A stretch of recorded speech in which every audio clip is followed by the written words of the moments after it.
So this is really it's just a writing group exercise.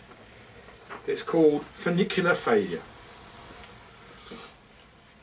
I was out of the hotel by 8:15.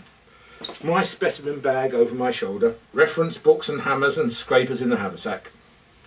At the automated barrier to the funicular railway, I inserted my £2 coin and waited inside the small shed that served as the cliff top station. There was one other passenger waiting, a woman I recognised from the previous night at the hotel. She had a bag of equipment and a painting easel. "You're an artist?" I asked. "I try to be." "So you're here on holiday to paint?" "Not exactly." "Oh, you mean you paint professionally?" "Just an amateur really, but I'm trying to sell pictures to the tourist shops." "I'm definitely an amateur geologist," I said, pulling out my geological hammer by way of explanation. "I see. The rocks here are very interesting. I'm trying to get a complete collection of belemnite species from the Carboniferous to the Cretaceous." "Fascinating." Sorry, I laughed. I get carried away. "But the end of the Cretaceous was the famous mass extinction of the dinosaurs." "Oh." At this point the driver must have arrived in his cabin outside, and the first carriage of the day, which had been waiting outside, moved slowly up to the platform. I let the artist get on first, and she sat down at the front facing the direction of travel. I dithered about where to sit. Had she deliberately left me plenty of room to sit behind her and not facing her? Still, it seemed rather unfriendly to start a conversation and then ignore her, so I moved to the front too and sat opposite. "Did I not see you in the dining room at the Mansion Hotel last night?" I asked. "You could have done. I was there." I decided that my first instinct had been right and determined to keep myself to myself. The carriage began the slow, steep descent. I noticed that the woman was not wearing a wedding ring. It had begun to be one of the first things I noticed about women now. I wondered if I would have noticed if she had not been quite attractive. Strange now that I am retired how women of 50 or 60 seem much more attractive than they used to do. In fact, they generally seem more interesting than the 20-year-olds. I slipped my left hand into my pocket. It still seemed like a betrayal to take my wedding ring off. Was 2 years long enough? There was no chance of taking it off now, anyway. It wouldn't budge.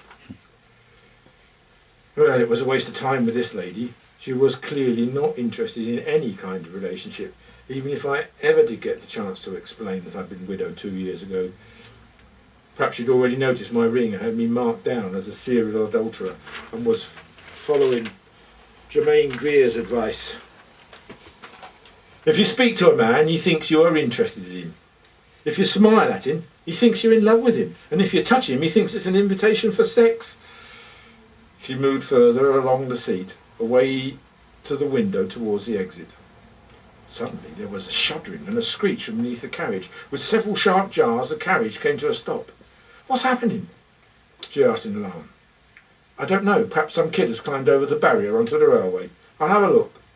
I stood up and brushed past her knees to get to the exit. I opened the door, but the line was clear, and a voice over some tannoy system ordered, "Stay in the carriage. You are quite safe." I sat down again. "Can we walk down the line?" she queried. "I don't think so. It's very steep and the footing looks very unstable. We will just get told to stay here, I think." There was a loud crunching sound and a screeching of wheels.